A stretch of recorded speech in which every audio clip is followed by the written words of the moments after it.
Dengue, এইটা আমাদের প্রতি বছরই বাংলাদেশে ডেঙ্গু হয় এবং আমাদের প্রতি বছরই অনেকেই ডেঙ্গুতে মৃত্যুবরণ করে। আমি সঠিক পরিসংখ্যানটা না জানলেও আমি এতটুকু জানি যে এই ডেঙ্গুতে অনেক লোক কিন্তু মারা যায়, বিশেষ করে বাচ্চা থেকে শুরু করে বৃদ্ধ এবং বয়স্ক যারা আছেন তারা কিন্তু ডেঙ্গুতে আক্রান্ত হলে তাদের জন্য খুবই কষ্টদায়ক হয়ে যায় এবং এই থেকে বেঁচে ওঠা কিন্তু তাদের জন্য কিছুটা কষ্টদায়ক এবং অনেক কঠিন।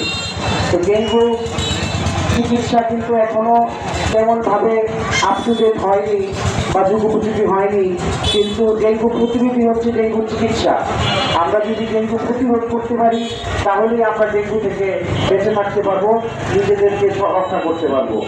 এর প্রতিকার বা প্রতিরোধ কিন্তু অত্যন্ত সহজ।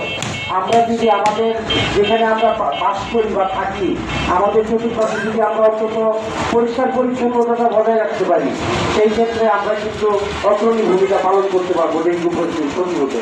সরকারের এই উদ্যোগের পাশাপাশি দলীয়ভাবে আমরা বিভিন্ন প্রোগ্রাম হাতে নিতে যাচ্ছি।